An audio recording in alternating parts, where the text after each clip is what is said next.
Hello दोस्तों, कैसे हो आप सभी लोग। आज है 11 सितंबर 2024 दिन बुधवार। आइए जानते हैं आज की तमाम सबसे बड़ी खबरें। हरियाणा में बीजेपी उम्मीदवारों की दूसरी लिस्ट जारी हो चुकी है। 21 नामों को मिली है मंजूरी। बीजेपी का सेकेंड कैंडिडेट लिस्ट जारी हो चुका है। हरियाणा विधानसभा चुनाव के लिए भारतीय जनता पार्टी ने उम्मीदवारों की दूसरी लिस्ट जारी कर दी है। इस सूची में 21 नामों को मंजूरी दी गई है। आपको पता होगा कि पिछली बार हरियाणा में भाजपा ने 67 उम्मीदवारों को ऐलान किया था। इस तरह अब तक प्रदेश में 88 सीटों पर उम्मीदवार उतार दिए गए हैं। चलिए अगली खबर की तरफ बढ़ते हैं। अगली खबर उत्तर प्रदेश से ही है। उत्तर प्रदेश के अमरोहा में लखीमपुर जैसा कांड देखने को मिला। मेले में थार सवार दबंग जमकर हुड़दंग कर रहे थे। जब लोगों को टोकना शुरू कर दी तो मनमौजियों में भीड़ पर गाड़ी चढ़ा दी। हादसे में कई लोग गंभीर रूप से घायल हो गए। इस पूरी घटना का वीडियो कैमरे में कैद हो गया है और अब इंटरनेट के माध्यम से सोशल मीडिया प्लेटफॉर्म पर काफी ज्यादा वायरल हो रहा है, जैसा कि आप इस तस्वीर में देख सकते हैं। चलिए अगली खबर पर नजर डालते हैं। यूपी सरकार में गृह मंत्री रह चुके सुशील कुमार शिंदे ने एक बड़ा बयान दिया है। अब उनके बयान पर कांग्रेस देरती नजर आ रही है। शिंदे ने कहा कि गृह मंत्री के तौर पर श्रीनगर के लाल चौक जाते वक्त अंदर से डर लग रहा था, मगर यह किसे बताना था। यह बात उन्होंने अपनी पुस्तक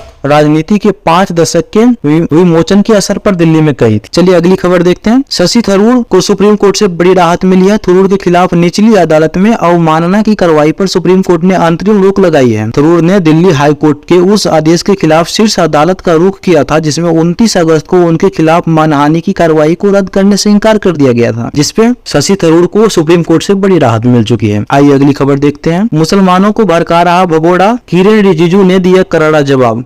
मलेशिया में छिपा भगोड़ा जाकिर नाइक वक्फ संशोधन विधेयक को हथियार के तौर पर इस्तेमाल करके देश के मुसलमानों को भड़काने की साजिश रच रहा है। उनका कहना है कि देश के मुसलमानों को वक्फ संशोधन विधेयक को अस्वीकार कर देना चाहिए। केंद्रीय मंत्री किरेन रिजिजू ने 8 अगस्त को लोकसभा में वक्फ संशोधन विधेयक पेश किया था। अब यह विधेयक संयुक्त संसदीय कमेटी के पास चला गया है। चलिए अगली खबर की तरफ बढ़ते हैं। नीतीश कुमार 4-5 लोगों के सिमट कर रह गए। तेजस्वी यादव का बिहार सीएम पर निशाना साधा। दरअसल तेजस्वी यादव लगातार तीसरी बार नीतीश कुमार पर हमला बोल रहे हैं। इन दिन नेता प्रतिपक्ष ने अब कहा कि वह नया बिहार बनाने के लिए चले हैं, लेकिन जब से एनडीए की सरकार बनी है विपक्ष के लोगों को गाली देने का काम हो रहा है। तेजस्वी ने यह भी कहा कि नीतीश कुमार सिर्फ 4-5 लोगों के बीच सिमट कर रह गए हैं। उन्हें बिहार की जनता और कार्यकर्ता का कोई फिक्र नहीं है, उन्हें बस अपने लोगों के बारे में सोचना है। तेजस्वी यादव का बड़ा फटकार मिला है नीतीश कुमार पे। आइए अगली खबर की तरफ चलते हैं। दिल्ली चुनाव में बीजेपी की हार तय। आरक्षण को लेकर क्या बोले आप नेता संजय सिंह। दरअसल नेता संजय सिंह ने बीजेपी पर निशाना साधा है। उन्होंने कहा कि आरक्षण को खत्म करने का कोई सवाल ही पैदा नहीं होता है। साथ ही उन्होंने कहा कि दिल्ली के आगामी विधानसभा चुनाव में बीजेपी की हार तय है। संजय सिंह ने कहा कि अब यह बीजेपी को तय करना है कि उन्हें किस दिन को हारना है, या तो वो आज हार मान लें या 4 महीने बाद हारना ही है। चलिए अगली खबर की तरफ बढ़ते हैं। यूपी सरकार की स्मार्टफोन टैबलेट योजना में बदलाव किया गया है। स्मार्टफोन टैबलेट वितरण में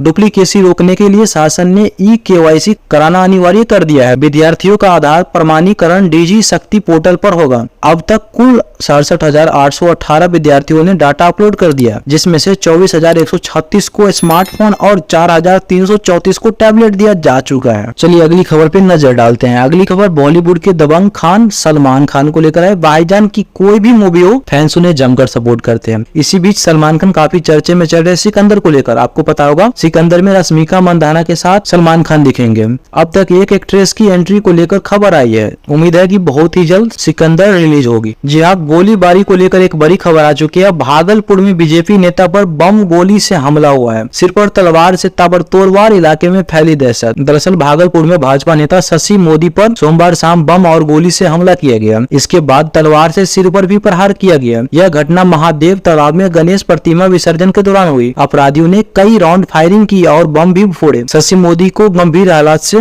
JNNMCH में भर्ती कराया गया है। तस्वीर में आप लोग देख सकते हैं। चलिए अगली खबर की तरफ बढ़ते हैं। अगली खबर जसप्रीत बुमराह को लेकर है। बांग्लादेश के खिलाफ जो टेस्ट सीरीज होने वाला है उसमें भारतीय टीम का ऐलान हो चुका है। आपको पता होगा इस सीरीज के लिए किसी भी भारतीय टीम के उप कप्तान की जिम्मेदारी अभी तक किसी को नहीं सौंपी गई है। इससे पहले इंग्लैंड के खिलाफ टेस्ट के लिए उप कप्तान की जिम्मेदारी जसप्रीत बुमराह के कंधों पे थी, लेकिन जसप्रीत बुमराह के वर्कलोड को मैनेज करने की वजह से शायद सेलेक्टर ने उन्हें यह जिम्मेदारी सौंपने से अभी तक वंचित रखा है। चलिए अगली खबर की तरफ बढ़ते हैं। iPhone 16 को लेकर एक बहुत बड़ी खबर सामने आ चुकी है। जब से आईफोन 16 सीरीज लॉन्च हुई है तब से पुराने फोन आईफोन 15 और आईफोन 15 प्लस की कीमत में एप्पल ने भारी कटौती की है। एप्पल ने इन दोनों आईफोन्स के सभी वेरिएंट की कीमत लगभग 10,000 रुपए तक कम कर दी है। जो लोग नया आईफोन खरीदना चाहते हैं उनके पास ये खास मौका है। अब आईफोन खरीदने पे आपको अच्छी खासी बचत होगी। वही आईफोन 16 आने के बाद मार्केट में काफी ज्यादा धूम मचा रखे हैं और इनमें कई सारे फीचर दिए गए हैं। चलिए अगली खबर की तरफ बढ़ते हैं। जी हाँ, आए दिन कई सारे वायरस आते रहते हैं जाते रहते हैं, लेकिन इसी बीच चीन के सामने एक और घातक वायरस आ चुका है। गंभीर मामलों में दिमागों को पहुंचा सकता है नुकसान। हाल ही में चीन में एक नया वायरस पाया गया है जो इंसान के लिए काफी घातक साबित हो सकता है। आपको बता दें कि ये वायरस मामूली टिक से फैलता है, लेकिन कुछ मामलों में संक्रमित व्यक्तियों को काफी गंभीर नुकसान पहुंचाता है। आइए अगली खबर पे ध्यान देते हैं। अगली खबर भी वायरस को लेकर है। मंकी पॉक्स को लेकर एक बहुत बड़ी खबर सामने आई है। अब